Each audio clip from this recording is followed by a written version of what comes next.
तो आइए दोस्तों, यहाँ पे हम करने जा रहे हैं change in PSR, change in profit sharing ratio.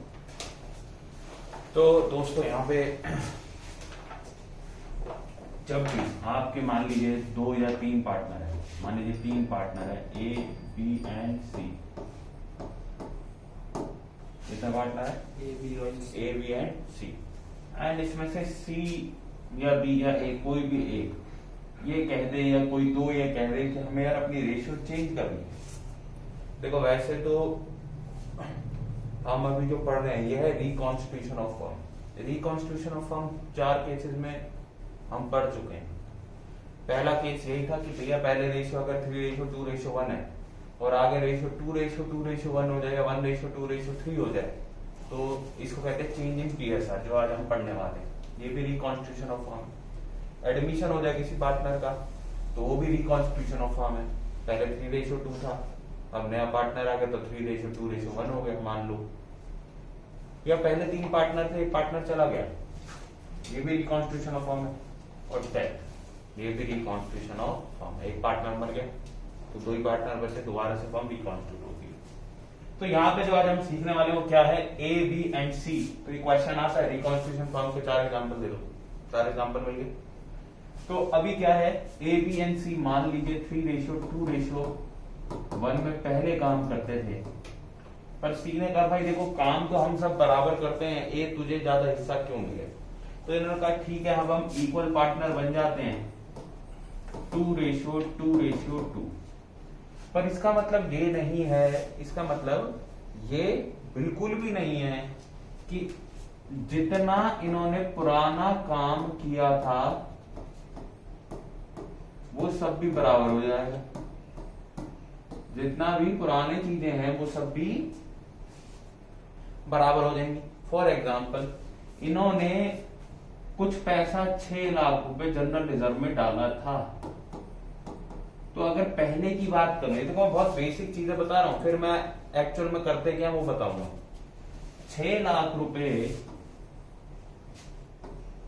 में इसका हिस्सा 3 लाख रुपए था ए का, बी का हिस्सा 2 लाख रुपए था और सी का 1 लाख था कि नहीं था? और अगर हम इक्वल कर देते हैं तो हिस्सा कितना हो जाएगा? 2 लाख 2 लाख 2 लाख। ठीक है भाई, इतना हो जाएगा।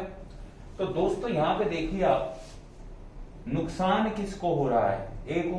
तो ए मानेगा कभी इस बात को? कह रहा है कि मेहनत करके 6 लाख रुपए रिजर्व में डाले थे, मेहनत तो अब बराबर करने लगे हैं। स्टार्टिंग में तो हमारा एग्रीमेंट यही था ना। चलो मैं एग्री करता हूं कि 2:2:2 में अब से बांट लेंगे, लेकिन पुराने जो प्रॉफिट हमने इकट्ठे करे उसको तो नहीं बांटेंगे। तो बेटा यहाँ पे ना क्वेश्चन दो तरीके से इस चैप्टर के अंदर पूछा जाता है, और जो दूसरा तरीका है ना वो आप 99% करते नहीं हो। ठीक है ना, आपको इतना फैमिलियर नहीं होते। तो इसके अंदर क्या नॉर्मल आप क्या करते हो? जनरल रिजर्व के साथ जनरल रिजर्व हो गया, कंटिजेंसी रिजर्व हो गया, खाली रिजर्व हो गया,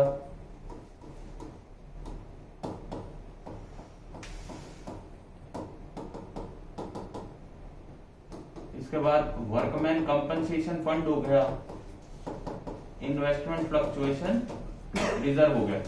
आप 99% देखते होगे इन्हीं 5 आइटम्स को दे रखा होता है, जिसमें से ये आइटम भी बहुत कम गिवन होती है।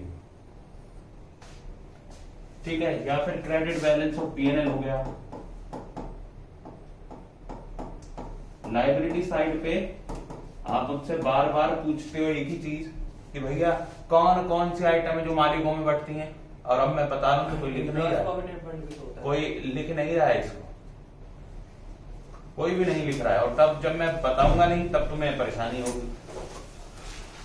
ये जितनी भी आइटम है, जनरल रिजर्व हो गया, कंटिजेंसी रिजर्व हो गया, खाली रिजर्व जनरल रिजर्व ही होता है, वर्कमैन कंपनसेशन रिजर्व हो गया, इन्वेस्टमेंट फ्लक्चुएशन रिजर्व हो गया, क्रेडिट बैलेंस ऑफ पीएनएल हो गया।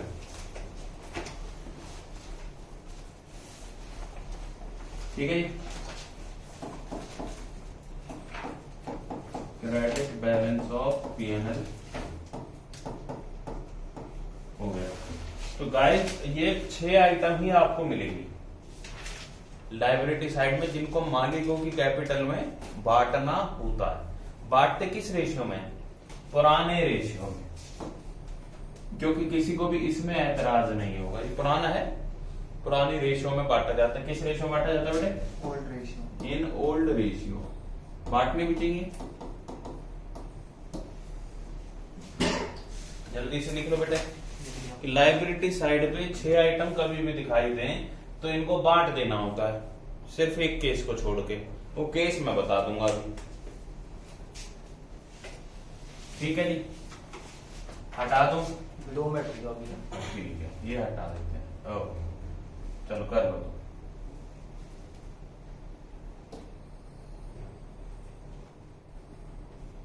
एक चीज और बतानी थी आपको। हाँ जी। ये वो जो मैं कल वीडियो देख रहा था आपकी रेशियो वाली, आवाज नहीं आती आपकी। ठीक है बेटा,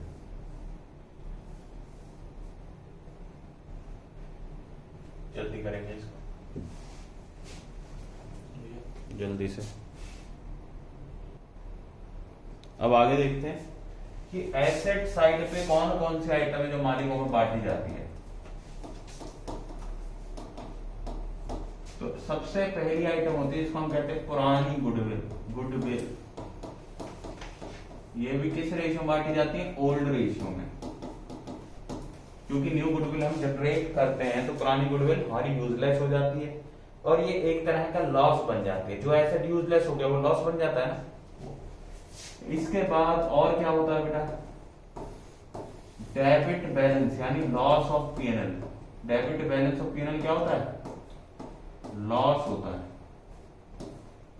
इसके बाद थर्ड आइटम क्या होगी बेटा? थर्ड आइटम होती है एडवर्टीजमेंट सस्पेंस अकाउंट या डेफर्ड रेवेन्यू एक्सपेंडिचर। अगर ये 3 आइटम दिख जाए तो इसको क्या कर देना है? ओल्ड रेशियो में बांट देना है। बस ये 3 ही होती है बेटा, 3 लिखे तो 3 ही होती है। 3 आइटम अगर मिल जाए एसेट साइड पे तो मालिकों में बांट देनी चाहिए।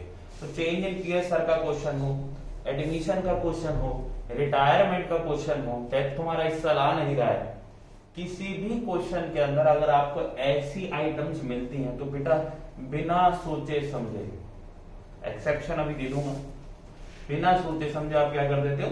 बांट देते हो। एक एक्सेप्शन है, एक्सेप्शन अभी थोड़ी देर में दूंगा जब मैं सारी आइटम समझा दूंगा। क्लियर बात? तो ये सभी आइटम आप क्या कर दो? तो मालिकों में बांट दो। लिख लिया बेटा इसको? आइए आगे चलते हैं बेटा।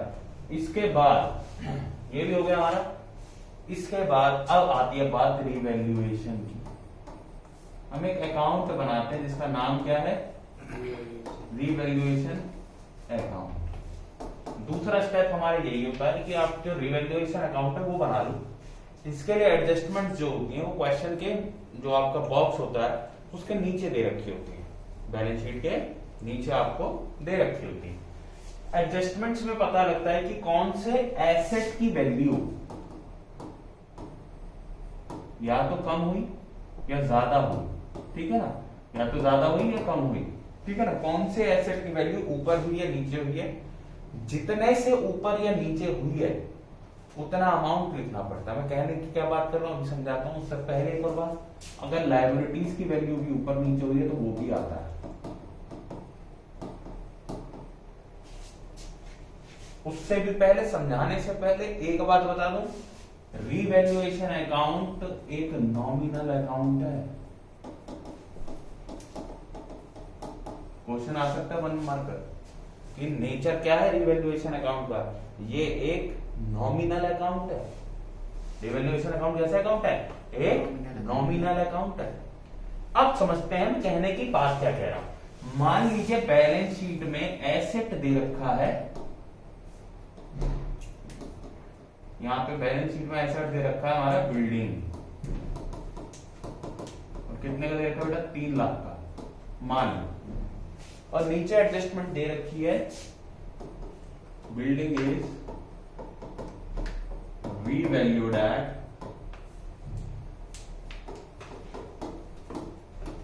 3,30,000। 30,000 तो बढ़ गई है भाई। 3 लाख की चीज को रीवैल्यू करके आप 3,30,000 लिख रहे हो, 30,000 से बढ़ गई है। तो डेबिट साइड 30,000 लिखेंगे। बिल्कुल, बहुत शानदार। नहीं बेटा गलत बोल रहे हो। अब ये अगर नॉमिनल अकाउंट है तो एक ही रूल होता है नॉमिनल अकाउंट का, debit all losses and expenses, credit all income and gains. Debit all losses and expenses, credit all income and gains, ये नॉमिनल अकाउंट का रूल होता है। तो अगर मैं रिवैल्यूएशन अकाउंट बना रहा हूं यहां पे, रिवैल्यूएशन अकाउंट का फॉर्मेट क्या होता है बेटा, पर्टिकुलर्स अमाउंट, पर्टिकुलर्स अमाउंट, ये क्रेडिट साइड और ये डेबिट साइड। दोस्तों अब एक और बात करना चाहूंगा मैं यहाँ पे कि आपका जो अभी बिल्डिंग आएगा वो क्रेडिट साइड का आएगा, क्योंकि इनकम हुई है, बढ़ गई है वैल्यू, फायदा हुआ है बेटा। सारे फायदे क्रेडिट साइड पे, चाहे वो चेंज इन पीएसआर का क्वेश्चन है, चाहे वो एडमिशन का क्वेश्चन है, रिटायरमेंट का क्वेश्चन है, डेथ का क्वेश्चन है, कोई भी क्वेश्चन है तो उसमें आपका रिवैल्यूएशन अकाउंट बनता है और सेम तरीके से बनता है। फायदे सारे के सारे फायदे क्रेडिट साइड पे रिकॉर्ड कर दो और सारे के सारे नुकसान डेबिट साइड पे डाल दो। बाय बिल्डिंग 30,000 रुपीज आ जाएगा।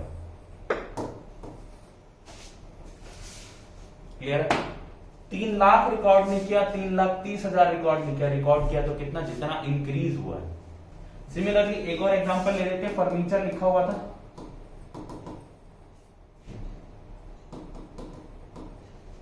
फर्नीचर लिखा हुआ था कितने का, 4 लाख का। ठीक है जी, बोला डेप्रिशिएट फर्नीचर, एडजस्टमेंट बोल रखा है डेप्रिशिएट फर्नीचर बाय 10%।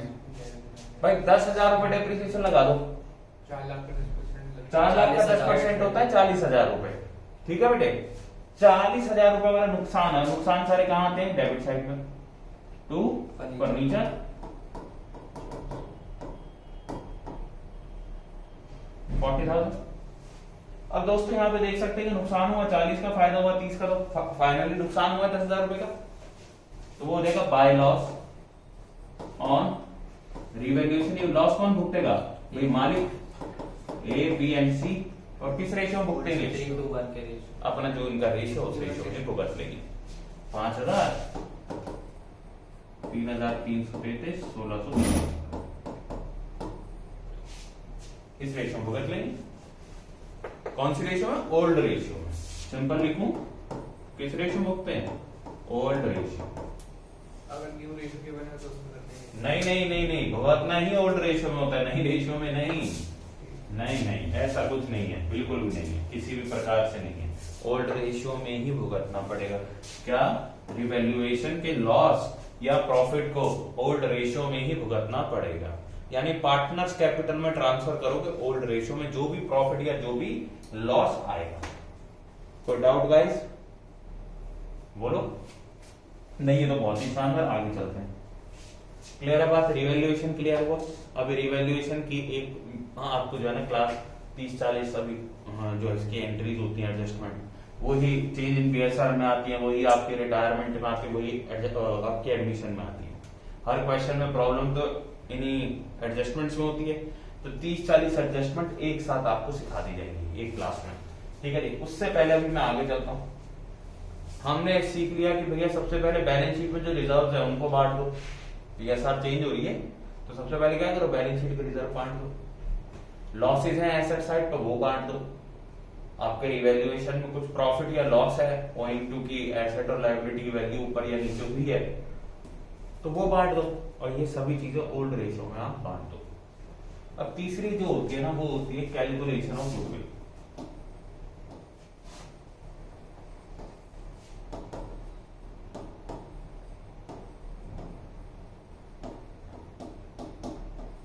इस पे पूरी अलग से क्लास लेंगे कि गुडविल को कैसे कैलकुलेट करते हैं। कुछ एग्जांपल्स ले रहा हूं, या तो आपको पेपर के अंदर कैलकुलेटेड ही मिलेगी, या तो पेपर के अंदर कैलकुलेटेड ही मिलेगी कि भैया पूरी फॉर्म की गुडविल है 4 लाख, उसमें आप उस पार्टनर का हिस्सा निकाल लो जो भी चेंज हो रहा है, जो भी आपने करना वो भी मैं आपको बताऊंगा।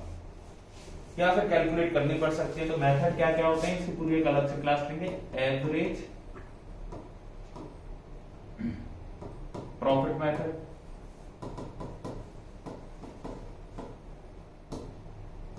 Super profit method, weighted average profit method,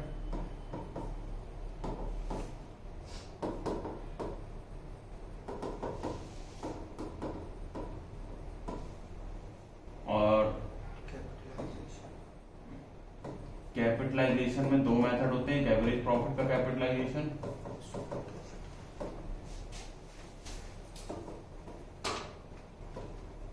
और एक सुपर प्रॉफिट का कैपिटलाइजेशन। क्लियर है बात? एकदम। तो ये 5 तरीके से आपकी बेसिकली गुडविल हम कैलकुलेट करते हैं। तो मान लेते हैं कैलकुलेटेड है गुडविल, क्या करते हैं कि कैलकुलेटेड गुडविल है। तो अब यहां पे देखते हैं कि हमारे पास अगर कैलकुलेटेड गुडविल है तो क्या करेंगे भाई। ठीक है, मान लीजिए हमारे पास 3 पार्टनर थे पहले, ए बी एंड सी, और इनका रेशियो था 3:1। अब ये क्या करते हैं, अपना रेशियो कर लेते हैं 4:3:2। ठीक है, क्या कर लेते हैं, अपना रेशियो कर लेते हैं 4:3:2। ठीक है जी। अब दोस्तों देखो, रेशियो चेंज हुई है, ये आपकी नई रेशियो है और ये आपकी ओल्ड रेशियो है। ठीक है जी। और कह रखा है कि goodwill of the firm is valued at, इसको बोलते हैं new goodwill. Goodwill of the firm is valued at 3,60,000। 3,60,000 रुपए गुडविल जो है फर्म की वैल्यू हुई है, यानी टोटल गुडविल फर्म की है। ठीक है जी। अब एक बात बताओ, गुडविल एक ऐसी चीज है जो कि रेपुटेशन ऑफ द कंपनी है। और एक बात बताओ, पहले जितना काम किया उसी के बेसिस पे रेपुटेशन बनी होगी, फ्यूचर के बेसिस पे तो नहीं बनेगी ना। पहले जितना काम किया उसके बेसिस पे बना। तो पहले जो रेशियो थी और अभी जो रेशियो है, गुडविल एक्चुअली हम बांट नहीं सकते ये वाली, नहीं तो आप क्या करते, 3,60,000 को 3:2:1 में बांट देते। आप इसको बांट नहीं सकते क्योंकि ये गुडविल तो मेंटेन रहेगी। बट एक बात बताओ, जिसका पहले ज्यादा हिस्सा था वो अपना हिस्सा क्यों दे किसी को, और अगर देगा तो फिर किस लिए देगा, अगेंस्ट अ कंसिडरेशन, किसी पैसे के बदले में देगा कि भाई उसको अगर पैसे मिल जाएं, अगर पैसे मिल जाए तो देगा। अब मैं इसको ना बहुत ही क्लियरली पहले समझाता हूं कि मैं कर क्या रहा हूं और उसके बाद फाइनली आपको मैं ट्रीटमेंट सिखा दूंगा। देखो, अगर मैं कहूं ओल्ड रेशियो के हिसाब से ए का हिस्सा कितना है 3,60,000 में, ए का हिस्सा है 1,80,000 रुपए इस गुडविल में, यानी गुडविल अगर बिके तो ए को मिलेंगे 1,80,000 रुपए। Am I clear? अगर ये गुडविल बिक जाए तो ए को कितने मिलेंगे, 1,80,000 रुपए। बी को कितने मिल जाएंगे, बी को मिल जाएंगे 1,20,000 रुपए। पुरानी रेशियो के हिसाब से बता रहा हूं मैं, 3:2:1 में बांट के। और सी को कितने मिल जाएंगे बेटे, 60,000 रुपए। और नई अगर रेशियो के हिसाब से अगर हम बात करें तो ए को मिलेंगे 1,60,000 रुपए, बी को मिलेंगे 1,20,000 और सी को मिलेंगे आपके 80,000 रुपए। तो देखा जाए तो सी को तो फायदा हो जाएगा। अगर गुडविल, अगर इसका शेयर बढ़ जाए तो सी को क्या हो जाएगा, फायदा, और ए को क्या हो जाएगा, लॉस। तो ए क्यों सहेगा इस लॉस को, रीजन दो। एक ही केस है, पैसे नहीं देंगे, एक ही केस है कि ए सह लेगा इस लॉस को। अगर सी ये कह दे कि भाई देख, मानता हूं कि तेरे को 20,000 का लॉस हो रहा है, क्योंकि बी को तो कोई लॉस है नहीं, उसको तो 1,20 पहले मिल रहे थे, 1,20 अब मिल रहा है। अगर ए ये कह दे, एक सी अगर ये कह दे कि भाई देख, तेरे को 20,000 का लॉस हो रहा है, मेरे को 20,000 का गेन हो रहा है, और साफ एविडेंट है ये चीज कि वो 20,000 रुपए का जो गेन है वो मुझे तुझसे ही हो रहा है, तो भाई मैं तेरे को इसके बदले पैसे दे देता हूं, मेरी कैपिटल में से काट लो और अपने कैपिटल में ऐड कर लो। और कैपिटल लायबिलिटी होती है तो इंक्रीजिंग कैपिटल क्रेडिट होता है और डिक्रीजिंग कैपिटल डेबिट होता है। किसकी कैपिटल डिक्रीज होगी, जो गेन कर रहा है, C2 और किसकी कैपिटल क्रेडिट होगी, जो कि सेक्रीफाइस कर रहा है। ये सेक्रीफाइस कर रहा है ना, क्योंकि कैपिटल बढ़ने पे क्रेडिट होती है और घटने पे डेबिट होती है। इसको पैसे देने, इसकी कैपिटल घटेगी, यानी गेन करने वाली कैपिटल घटेगी और सेक्रीफाइस करने वाली कैपिटल बढ़ेगी। और इसी पे तो सेइंग आई थी कि हमारी जब भी गुडविल की एंट्री होती है हम उसको किसमें बांटते हैं, कैसे मतलब डालते हैं, गेनर टू सेक्रीफाइसर। अब समझ में कहां से आई वो बात, गेन करने वाला डेबिट होगा और सेक्रीफाइस करने वाला क्रेडिट होगा। किसी को डाउट इस चीज में नहीं है, बहुत ही अच्छी बात है। तो आप देखो बेटा एंट्री क्या आएगी, C is capital account debit to A is capital. A को मिल रही है, सी की जा रहे हैं पैसे, तो अब सी को ए को कोई प्रॉब्लम थोड़ी ना होगी भाई, जितना गुडविल में उसको नुकसान हो रहा है उतना ए उसको दे रहा है, तो सॉरी सी उसको दे रहा है, तो इसको कोई भी नुकसान नहीं है। ठीक है, तो एंट्री क्या हो जाएगी, C is capital to A is capital. बहुत ही शानदार। अब इसको डायरेक्टली कैसे करें बेटा, हर बार तो ऐसे हम पूरा एकदम सिस्टम नहीं बनाएंगे, जल्दी करना होता है क्वेश्चन। आपको समझ में आ गया ना एक्चुअली में क्या हो रहा था, मैं बस आपको रियलिटी से ताल्लुक कराना चाहता था आपका। तो आओ दोस्तों, अब जरा इसको देखो, बड़े ध्यान से देखना, सिंपल सा चीज है और यही कॉन्सेप्ट आपका चेंज इन पीयर था। फिर एक बार बात करूंगा, रिटायरमेंट, एडमिशन, डेथ में लगते हैं, बस एडमिशन में थोड़े चेंजेस हो जाते हैं, premium for goodwill, cease current account, ऐसी चीजें आ जाती हैं। वो भी क्यों आ जाती है मैं रीजन दूंगा जब मैं एडमिशन कराऊंगा। बट अभी यहाँ पे देखते हैं, यहाँ पे सबसे पहला काम बेटा आपका होना चाहिए, आपको निकालनी चाहिए गेनिंग रेशियो या फिर सैक्रिफाइसिंग रेशियो। अगर आप गेनिंग रेशियो निकालते हैं तो new ratio minus old ratio, क्योंकि नया हिस्सा ज्यादा होगा पुराने हिस्से से तभी गेन हुआ होगा। और अगर सैक्रिफाइसिंग निकालते हो तो ओल्ड रेशियो माइनस में न्यू रेशियो। देखो खासा फर्क तो है नहीं, कोई भी एक से निकाल लो, या तो जीआर से निकाल लो, एसआर से निकाल लो। अब अगर जीआर नेगेटिव आ जाए तो वो अपने आप ही क्या हो जाएगा, सैक्रिफाइस। और जीआर अगर पॉजिटिव है तो गेन है ही। एसआर अगर नेगेटिव आ जाए तो वो क्या होगा, गेन, और अगर पॉजिटिव है तो सैक्रिफाइस भाई। कोई भी एक निकालो, कर लेते हैं, जीआर से कर लेते हैं, कोई भी एक से कर सकते हो, आंसर सेम ही आएगा। हटा दो इसको। अब देखो बेटे जीआर से करेंगे, जीआर क्या होता है भाई, न्यू रेशियो एक आदमी के और माइनस उसकी ओल्ड रेशियो, उसका गेनिंग रेशियो पता लग जाएगा। वैसे हमने अभी जब किया था हमें पता था सी का गेन आया और ए का सैक्रिफाइस आया। चलो देख लेते हैं, ए का निकालते हैं सबसे पहले। 3/6 टोटल उसका शेयर कितना है, 3/6, सॉरी ये तो ओल्ड है, 4/9 नया वाला कितना है 4/9 ए का, 3/6 और 3/6 इसका ओल्ड है। एलसीएम लेंगे तो कितना आएगा, 18 आता है, 18 ले लो तो 12 माइनस 8 8 माइनस 9 माइनस का 1/18, माइनस का 1/18, और माइनस का है तो इसका मतलब क्या है, सैक्रिफाइस। इसके बाद यहां पे हमारे पास आता है बी का पुराना हिस्सा कितना बेटा, और नया हिस्सा कितना है 2/9, 3/9 सॉरी 3/9, और नया हिस्सा कितना है 2/6। 1/3 होगा 2/6, और 3/9 भी कितना है 1/3, 1/3 माइनस 1/3 0, नो गेन नो सैक्रिफाइस।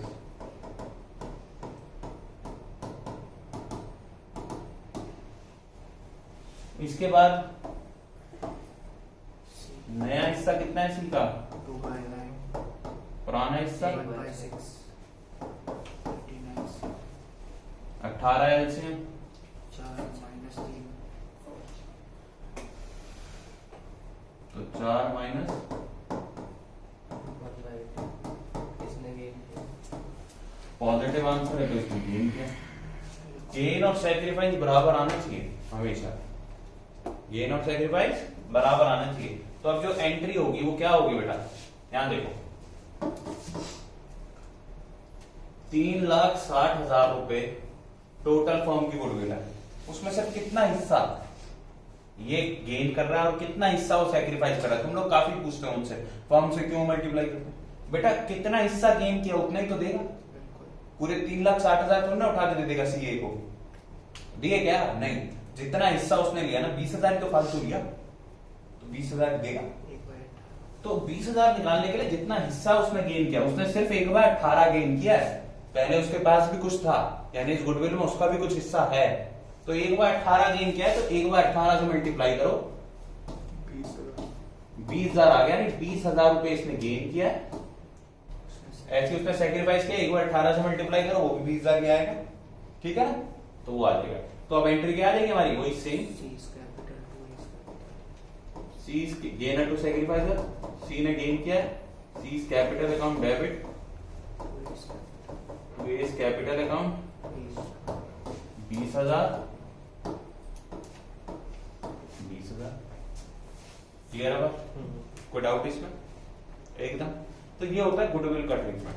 तो सबसे पहले हमने सीखा कि बैलेंस शीट के जितनी भी लायबिलिटी में रिजर्व्स है उसको बांट दो, एसेट्स में जितने लॉसेज है उनको बांट दो, उसके बाद आपके रिवैल्यूएशन में प्रॉफिट या लॉस है उसको पार्टनर्स कैपिटल में बांट दो, उसके बाद गुडविल को बांट दो, इसके बाद आपके पास कुछ भी नहीं बचता, उसके बाद आपको अपना क्वेश्चन में बैलेंस कैरी डाउन करना पड़ता है एंड फाइनली आपका आंसर आ जाता है। तो ये तो most simple type of the questions, लेकिन इस चैप्टर के अंदर कुछ और भी क्वेश्चंस होते हैं जो अगली वीडियो में आपको बताएंगे, ठीक है?